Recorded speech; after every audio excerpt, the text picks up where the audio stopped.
Welcome to Jesus Says It Is Finished, Part 18. Today we'll be reading from pages 45 and 46.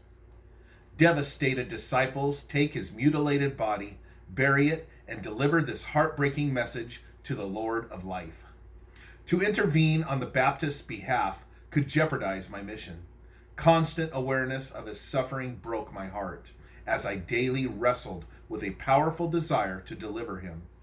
Leaving John in Father's arms was necessary to the plan of salvation. His crown of sacrifice shows the universe he shared the Messiah's anguish. One day they will see a thorny crown on my head. No doubt, followers find it difficult to understand any reason for such a ghastly death.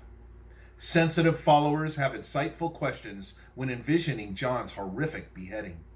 Pray for confidence in God's decisions and promises while making your spiritual journey. The faithful are targets of fiery darts, but the devil cannot destroy a soul abiding in me. Holy angels constantly by his side were a blessing given to a loyal evangelist who experienced no miraculous delivery. John's example gives hope to those who receive no instant deliverance. Strong faith such as his clarifies why heaven's mediation is important to your divine purpose. Hearing my invitation, devout men with the potential to be missionaries accept the challenge. Great crowds from Galilean villages flock daily to see Jesus of Nazareth. Eager to be free from physical ailments, some people can also sense their need for renewed spiritual health.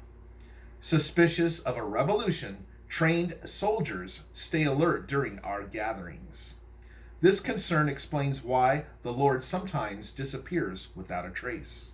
During my entire ministry, I talk of Father's love with uplifting joy.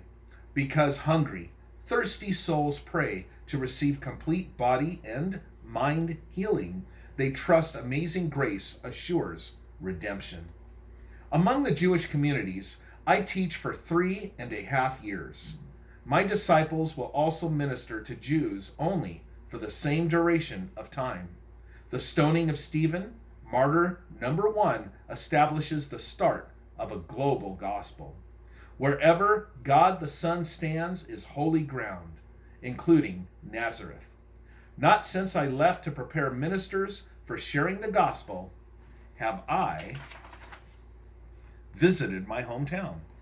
Curious stares and snickers follow me into the synagogue this Sabbath.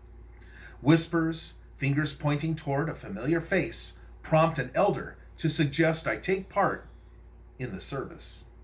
Prepared and waiting to announce that today the Messiah prophecy is come to pass, I open the book of Isaiah and read. Students of the Torah who feel insulted by my words are angry enough to incite a crowd to kill. Delighted demons cheer the disrespectful outbursts in the temple. Cruel reminders a prophet's peers do not accept him. Even with righteous indignation ablaze, an outward calmness is my response. Racing minds are not receptive, so hearts do not soften. Avoiding conflict, my family leaves me alone with the fury of neighbors who once respected Mary's honorable Jesus. Retraction demands ignored, I politely hand the scroll over to the attendant. God, in the form of a man, is praying that childhood neighbors will accept the truth. I explain the Messiah heals the afflicted, reveals truths, and liberates the captives. For a short time, icy barriers of doubt melt. Even the most arrogant respond to divine love. When they hear again, this prophecy came true today. Those same melting hearts freeze with boiling anger. Because they recall my Nazarene upbringing, old acquaintances judge my declaration is blasphemous. Now, under their breath, come screams of death by stoning. Feeling secure in their salvation, children of Abraham believe established Jewish genealogy saves them. The wish of the minority is to acknowledge the message from Jesus. yet they follow the majority. Furious beyond reason, those controlled by Satan disgrace God's house of prayer with mental daggers shooting from every direction. Soaring with two precarious wings, impulse and ignorance, this misguided community continues to dishonor God. It is difficult to understand how they can disregard a dangerous flight toward evil. To escape inspection, the people of Nazareth refuse to admit a contrast between hypocritical preaching and my revelations.